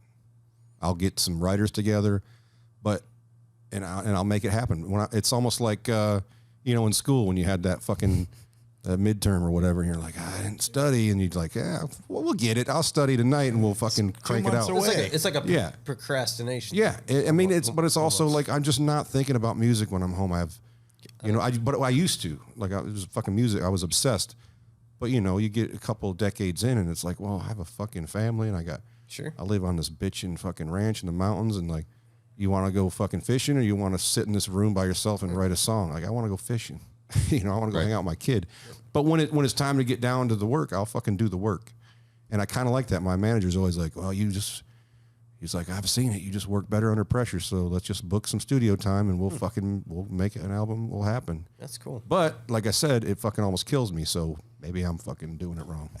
We do the car same show. car shows. If SEMA didn't happen in October, we wouldn't have shit done for it until next year. Yeah. But you need a deadline to make it happen. And Got to have that, Back like you said, schedule from rise there. to the occasion. It's not just like get up every single morning and be like, we're going to, like, you know, kick shit's ass and we're going to get this part done, blah, blah, blah. You do, but it's because you're working for a deadline. It's not just because you want to fucking do it. Is there a new album coming? I've got writing sessions set up. Like I said, that was the plan, was if I force myself to sit down and write with some guys. Because for me, it's not even necessarily just writing with other people to get a song done. It's like, well, if I go write with them and we get like 5 or 6 songs kind of halfway done, and then the wheels will start churning, and I will start writing some of my own shit too. Because it'll, you know, it just kind of sparks that, you know, just you need something to get the fire going. And that's, for me, that's what it'll be. If we get a couple good ones, I'll be like, oh yeah, this is going to be good. And then it'll make me want to, you know, finish some songs that I started. And then if I know I've got a deadline, you know, then I'll fucking make it happen. I know we're rolling up on time. Oh, we're good. Best, your first. What time is it? We're fucking good, man. Don't worry about it. We can be late. Fuck them. All right, fuck them. First car. What age and what was it? I was 64 Impala, post car. Fucking 283 dog. Oh, Power Glide. Yep. What year was this? 60. Oh, what? It was a 64. I was, let's see, I was 16 when I got it. So fucking 92. Yeah. You're older than I thought. I'm 46. All right. I'd have pegged you for like 40. Thanks, buddy. You look good. Yeah. See, that's what those waitresses do. He looks younger than me. I would have never thought. He looks way younger than you, dude. Yeah. Must be all those years on the road. They're in the fucking gray hair and that beard. Yeah, you're right. And look at blonde. It'll be turning gray soon. My dad was the same way. My mom used to get so pissed off when they were divorced and she wouldn't see him for like a year at a time. She'd go, yeah, I saw your dad the other day. Still hasn't aged, that motherfucker. And then finally, like a couple of years before she passed, she said, saw your dad the other day. It's finally catching up with him. He looks like shit. I'm like, well, I think he was probably 68 at the time. I'm like, okay. All right, Mom. I got till I'm 68. I got those good genes. 60, that's good, man. Car, I need more car shit. 64 Impala at 16 years old. Yeah, I bought it. Me and my dad bought it from my uncle.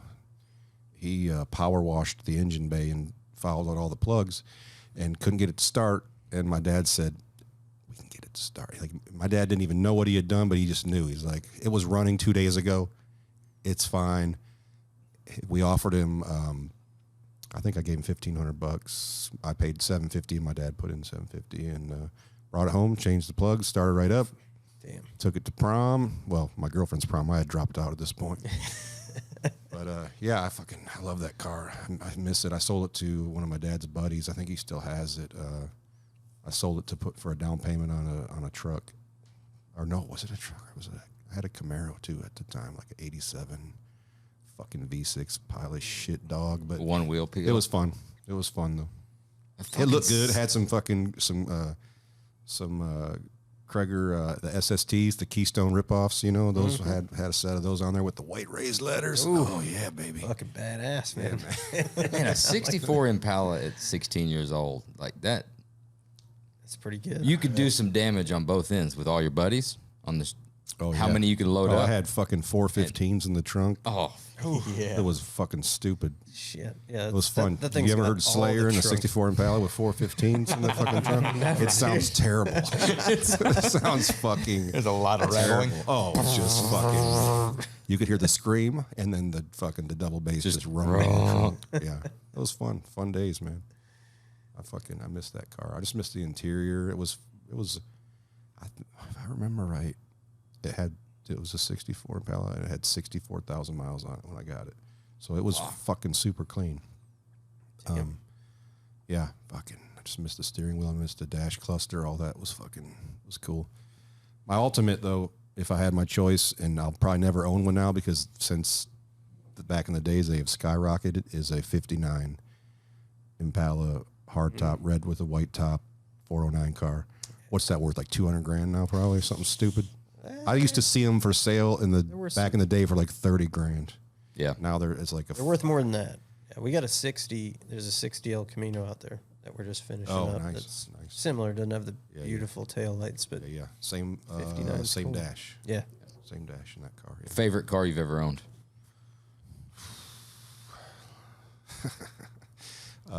It was a 96 Buick Roadmaster with the LT1. With tan interior. I got it from an old man. This fucking thing had like 40,000 miles on it. That's a fucking road warrior, dude. I mean, you talk about it had the what did they call it? The god damn it, the something ride, the Dynaride. Yeah, of course you know. Fuck, dude, that thing would roast that rear tire. What is the Dynaride, dude? I'm not familiar with it. It's just a dynamic ride, Buick, whatever. It just rode like a like a dream, like you're on a fucking cloud. Nothing. You just sit in that bitch, just going down floating. You could put 6 people in the front. Oh my god, yeah, it was like 2 couches straight. I mean, that's what it was. You got a fucking Oldsmobile tattoo. Huh? Oh, that's a Buick. Oh, Buick. Sorry, yeah. Flint, Michigan, man. Buick City, baby. Damn. Nice. I unfortunately had a buddy in high school that had that vehicle. Yeah. And not unfortunately, but the story I'm about to. You want to talk about 3 guys in the front, 3 guys in the back, and smoking one of those fuckers out? Oh yeah, dude. This was in Atlanta. The tire, or yeah, we could go. If with it was the LT1 car, I mean, I always thought to myself, who are they building these for? Why do we need an LT1 that roasts the fucking tires in a fucking old man car? Like, it was nuts. I would just get loose around corners just for fun. When I think I was maybe 19 when I had 20. It was the all green dash, hammered. right? And it had the speedometer. It was it wasn't the most attractive dash. It was a swing and a miss for Buick back in those days. 6 dudes stoned in a Buick Roadmaster riding through downtown Atlanta. You guys were hotboxing that thing. Oh, fuck. Variation of the Outkast song, right? Yeah, very similar. It was that same, So I was in, that would have been like 94, been like 95 in Atlanta. Yeah, so that was right there when, Outkast and Crisscross and, I mean, all that shit was like. Yeah. But anyway. What's funny about the Roadmaster is, you ever listen to Dak Shepard's podcast? A little bit, yeah. He fucking has the wagon version. Mm-hmm. It's got a motor in it. It's got a I think it's tuned up. Yeah. He probably listens to this. I mean, he's a fucking. Dax has some. He's got some cool shit. Yeah. Yeah, he's a cool fucking dude. He's from fucking Michigan, not too far from where Is I was he? born. Yeah. I think we're almost the same age. He grew up going to punk rock shows in Detroit. I'm like, I bet we fucking were at some of the same shows together back in the old days. He's always been one of those ones where it's like, he's celebrity and he's been doing stuff. But when you find out that he's like a car guy, and he knows his shit, then you're kind of like, he's a regular he's cool. dude. He's one of us, and he's fucking funny. And I like the fact that he like got in the acting game, and then he made his movie, and then he discovered the podcast thing, and now he's fucking stoked on that. His wife is cool as shit. Like I just feel like you get a little jealous. You're like, hey, his group of friends seem cool. I'm like, damn, dude, you just want to hang with them. You got it all figured out. Why is it like when you find, for the most part, there's a few exceptions, but for the most part, celebrities or anybody that you like look up to or listen to or anything like that, when you find out like that little snippet that they're a car guy or they're into like stuff, or they maybe have done something like Adam Carolla. The fact that he's a car guy and he's like did fucking construction, you're just like, oh, we could probably hang. Right, we might not be friends, but you just. But then there's how many of them are there that are guys like that couldn't fucking change a tire? You know what I mean? Like that have no idea about anything else except for what they're really good at. Yeah, that's like a whole nother dude where it's just like, man, your whole life you never had to. You judge. Why do you judge them a little different? Starter or an alternator on a car, like. Like, you never even know where the fucking hood release is on this thing, fuck. Yeah, I mean that's just us as dudes, kind of just judging motherfuckers. Yeah, you're just judging and vetting people. It's the old caveman shit. But I mean, that's the way you're raised. You didn't have a dad that spent most of his time out in the garage fucking with shit, or maybe your dad was a fucking actor, maybe your dad was a musician, and he just never fucking did that. Right. But you know, my dad didn't. My dad was a preacher. Yeah. We didn't mess with And cars. look how you but, turned Look out. how you. I was about to say, fucking drinking, cussing. Yeah. Nice job. Yeah, Nice, no, nice. You yeah. You run from it. Yeah, I guess so. Did we get everything? Best piece of advice you've ever received? I mean, I said it earlier. I guess the show isn't about tonight. It's about the next time you come to town. But I don't know. You put me on the spot. I feel like I probably have a better answer to that, but my brain is not working. Still good advice, though, dude. You know, I mean, Best live show you've ever been to? it's hard to say. I've got different shows that different things were great, but I would say Tom Petty at the Bridgestone in Nashville maybe 7 years ago. It not necessarily, I wasn't like having the time of my life, but I just remember like it was so fucking, it sounded so good, and they fucking were so tight. It was just, you know, because arena shows are notorious for sounding like garbage, you know, and that show sounded fucking great. And it was right at the time when I was, you know, I've never been the biggest Tom Petty fan back in the day because, you know, there's so much good music. Sometimes you just miss a guy, you know, you maybe didn't listen to him growing up, but I was really digging into like back catalog shit at the time. I was really fucking digging his stuff. And yeah, just went to the show and I was like, fuck, this is a fucking band, dude. They sound fucking good. And I mean, I've seen fucking 20 arena shows and I've never heard one that sounded like, I mean, I opened for Bob Seger.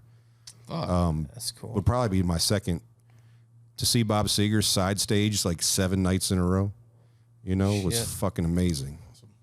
But I will say this, out front, it didn't sound as good as the Tom Petty show sounded, and it's nothing has nothing to do with Bob. It was just some of the arenas just don't fucking sound good. Yeah. But this, I don't know, that night, fucking Nashville, it sounded cool, great. man. I just remember thinking, God damn, how do you even get that guitar tone? Like I can't in a fucking arena. It was just so good. Every time I hear Bob Seger, all I can think of is Fire Lake. Oh, dude. You play. Lake, yeah, man. I love that song. Great fucking song. Love it. The only arena show I've ever seen was the Stones. It was not like year or two ago, but dude, all the hype. I know it's like one of the most mainstream, but fucking Mick Jagger puts on a show, dude. Oh, like yeah, man. Unbelievable for his old ass. That's what I'm saying. I mean, what we were talking about earlier, like crazy good.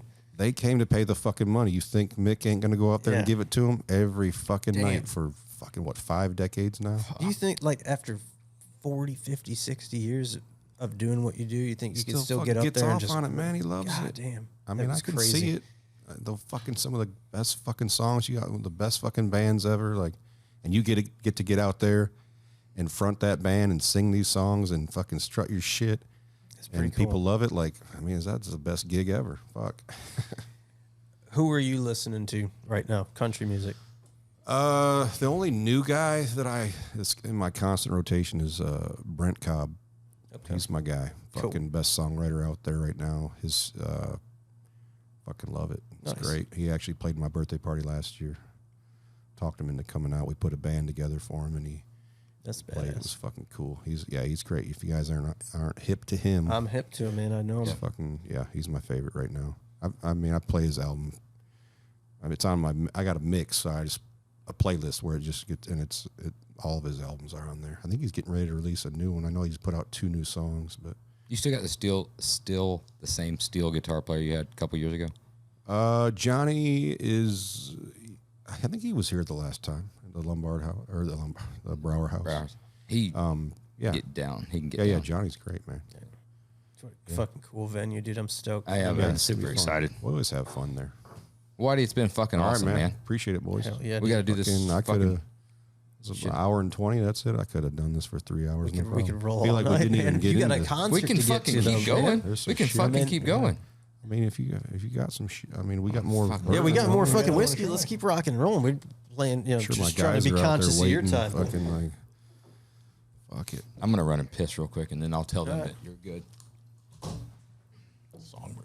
What time you got to get? I think our load-in's at 3. What is it? What'd you say? It's like 45 minutes from here or something? Yeah. Yeah, we'll be all right. Good. Fuck Nice. Fuck yeah.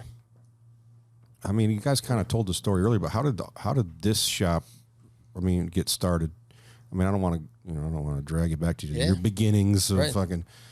But I mean, it's a fucking, I remember when you guys first asked me to do this, I was checking out the shit. I mean, this is a fucking operation. We're talking building chassis. It's turned into that's next level shit, dude. Yeah, it's turned into a fucking monster, man, for sure. We've got, currently we got 95 employees, Jeez. And we're in, it's making me anxious just thinking about that. That's we're too many in fucking people. Roughly 80,000 square feet. We got 2 facilities. There's this main facility here, and then we're down the street. But it's all we've ever done. I mean, our dad he started in the body shop business, 3rd generation. Started in the auto glass. His grandfather in the 30s.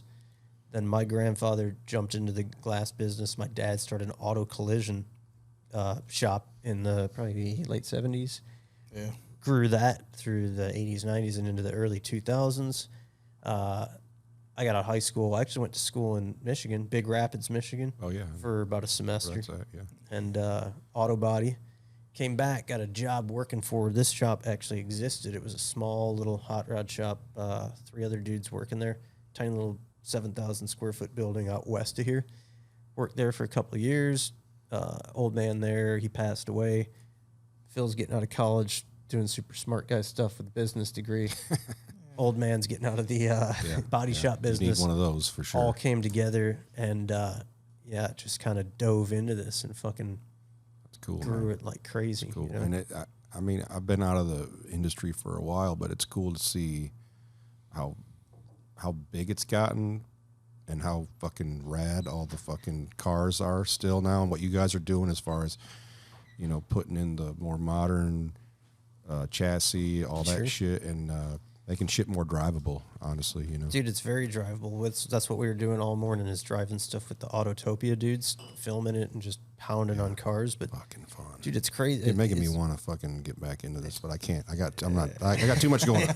If I can't write a fucking song, I don't have time to write a song. I can't be fucking around with cars anymore. Dude, I'll tell you what, I think about it all the time, and it's intimidating. Like, thinking about having to get into this industry now, like back in like the early 2000s, it was like you could dive in and you could build like a standout vehicle. Yeah. You could probably Only start took something. one, take it to SEMA and fucking get some attention. It's just, dude, the level is so high now, and the technology and what people are doing, it would be so difficult. Like, it's exhausting for me to think about, like, if I had just had to get started now, how tough it would be.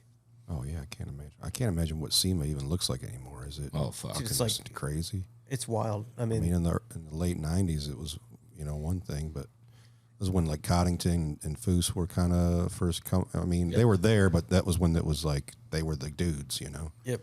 I mean, it was big back then. I don't know what the growth. First year was 99.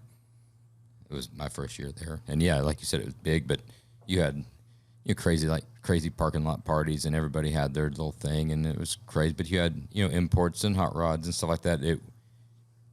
It's absolutely fucking unbelievable now. I can't imagine. I kind of like to go. I mean, I like Vegas just for a hang anyway. So. When does it happen? Isn't it November? I was gonna say November, right? First weekend in November. Dude, reach out if you want to go. We got you taken care of. I'm 6 hours from there. I'd drive out. Oh, you have to go then, man. Drink, play some golf, go out in the fucking desert and play some golf and get fucked Dude, up. We just might be doing a big fucking party too. That you should come and hang. That sounds good. We got you handled. Yeah, we got you taken care of. As long as it sounds official, my wife will let me go.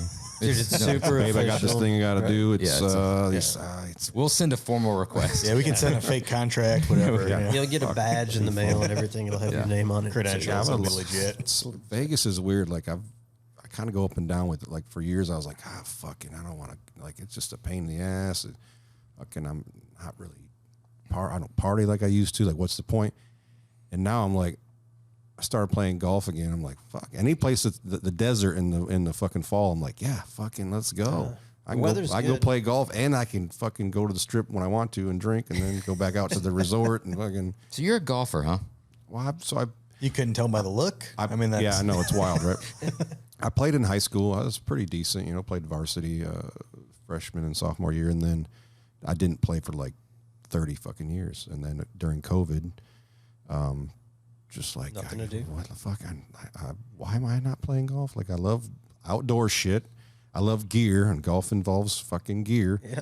And I'm like, why am I not doing this still? And I literally ordered a set of clubs one day. Fucking, they showed up to the house, and next thing you know, I'm fucking hitting chip shots in the living room, fucking putting, and then my kids getting into it. I'm like, oh yeah, it's just something I like to do. It's a challenge. And outdoors, like, dude, 4 hours out on the green grass with your boys in a golf cart with some fucking beers, like, it's the fucking best. It's funny. Like, I've never been a golf guy, but when you think about that, it makes total sense. Yeah. Like for most dudes, especially like guys who are in like, executives, right?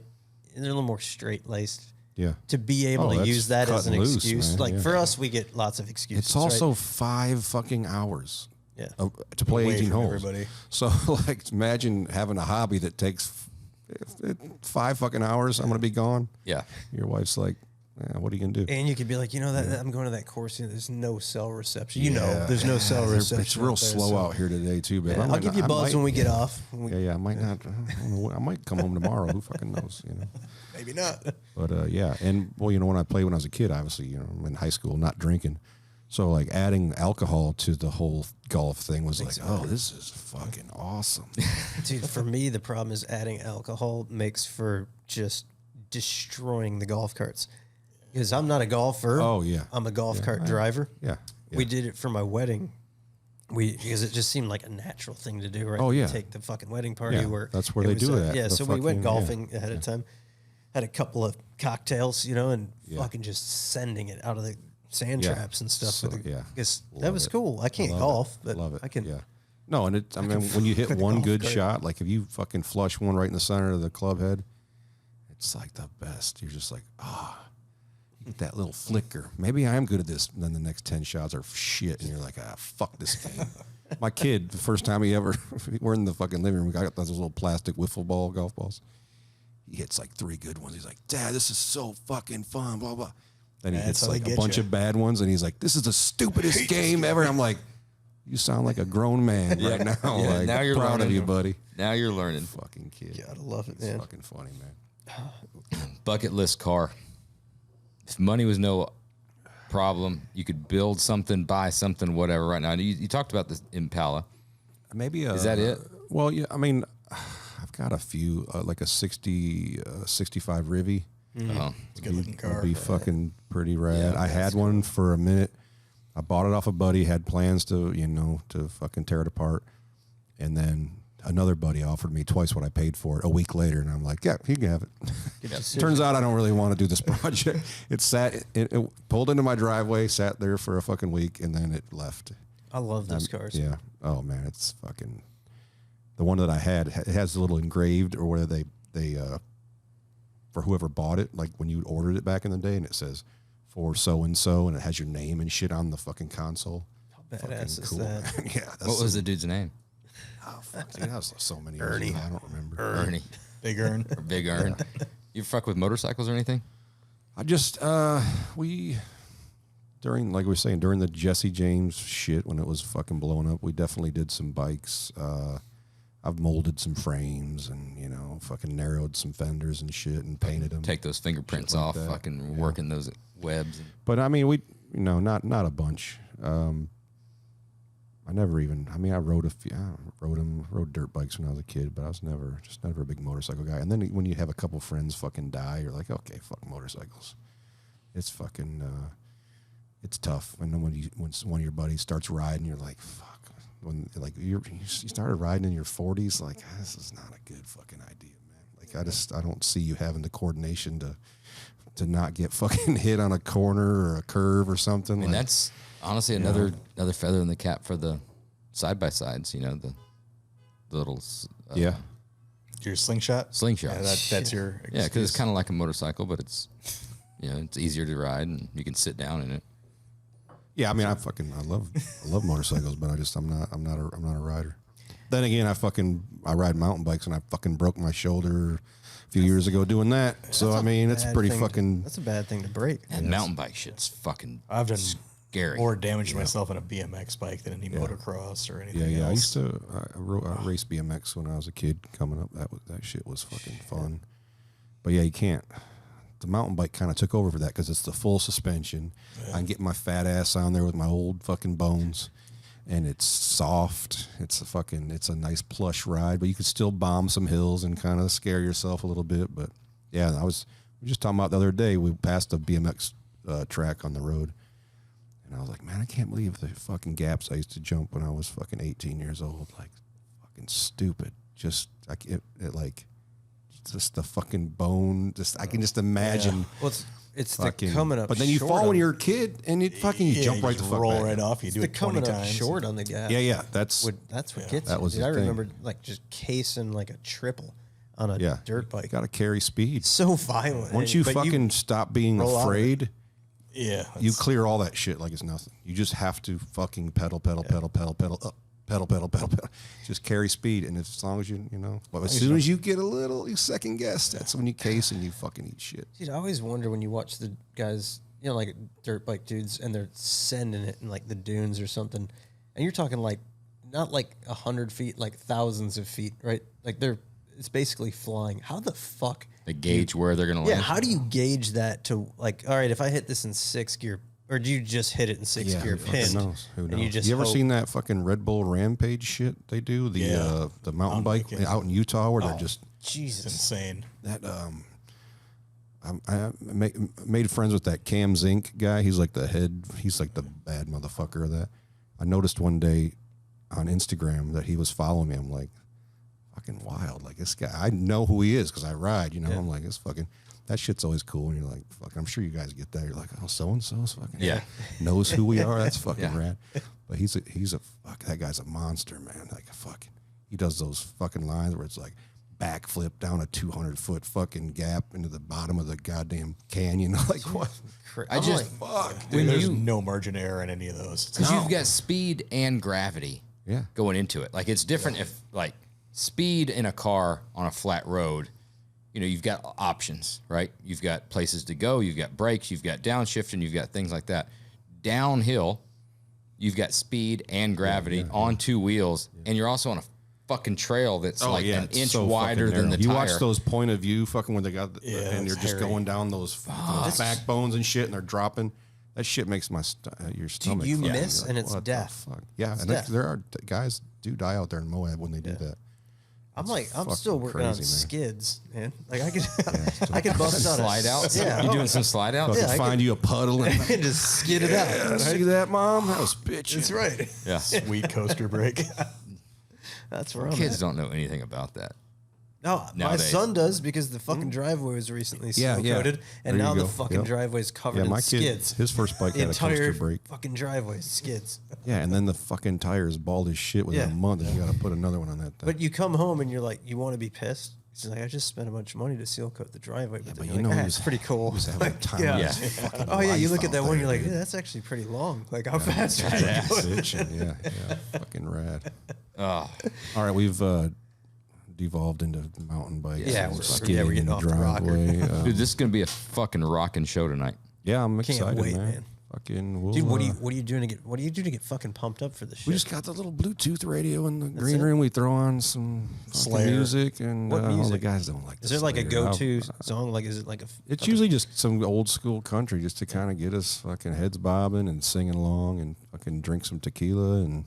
Are you a Waylon dude, or are you sick of like the Waylon comparison to be like? I'm not really. I mean, fuck. I just do what I do. I fucking fell into a groove that seemed right for me, and I got no fucking problem with that. Fuck yeah. I'm too old now. If they make a Waylon movie, I won't be able to fucking play Waylon in the movie. So fuck. Shit. But I don't give a fuck about that, man. I'm pretty. I let shit roll off my back pretty quick. Like I said, I got too much shit going on to worry about. Fucking what the hell everybody else thinks. I love it, man. I'm stoked, dude. Yeah, I'm a excited. fucking huge Appreciate fan. it, guys. So this was a lot of fun. This is super cool. It's been a fucking blast. If you're ever in the area, I come through like once a year. It seems like. So do it. I think we got to set up the birthday party trip.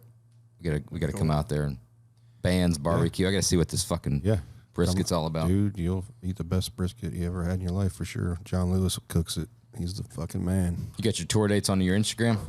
Yeah. At Whitey Morgan? Well, it's on whiteymorgan.com. WhiteyMorgan.com. They're all on there, and there's a bunch coming through. We got some Midwest stuff, some East Coast shit that's confirming right now that'll be going up in the next few weeks. Yeah. Any cool venues coming up that you're pumped to play? You just did Red Rocks, didn't you? Yeah, we did Red Rocks. That was fucking rad. Yeah. Is that a surreal moment? It is like it just goes by so fast, and there's everybody, because everybody wants to come out and hang. So you got friends there, family, and it ends up just kind of turning into like you just kind of glaze over, and it's like there's just so much shit. The green room is full of fucking people, and it just it went by pretty quick. I always say sometimes those big shows, it's almost like a wedding where, how at your wedding, it's like more about your fans or not your family. Family. It's not your day. It's their day. Yeah. And they're going to make sure that, and that's how it kind of feels at some of those big shows. You're just like, I'm just sitting in the green room, like just trying to find a corner. That's a great everyone's having a fucking time of their lives. And I'm just like, where's my guitar at? I don't even fucking, what time do we play? Like, it's just so chaotic. And it's like, that's kind of how a wedding is. Like, you're just walking, congratulations. And then it's over. Yeah. And it's for them. It's not fucking for you. It's for them. But anyways, yeah, Red Rocks was fucking amazing. And, thank Whiskey Myers for having us out on that. And Ray Riley Hubbard opened, fucking legend. That was, it was cool, man. I had a good time. Sounded great. Fans were great. It's fucking, obviously the fucking view when you're playing on stage is wild. Cool. Yeah. I think we got Whiskey Myers going to come on the podcast into this year after they get off tour. Yeah. Cool. Good guys. Yeah. Good guys. That J-Hog drums on. Yeah. Nice. Fuck yeah, dude. Well, I can't. I usually fucking awesome. I usually don't look forward to the workday ending, but today I am. We're ready to get after it. Get to your fucking concert. Appreciate it, Whitey. All right, thanks, boys. dude. Thank you. Thank you very much.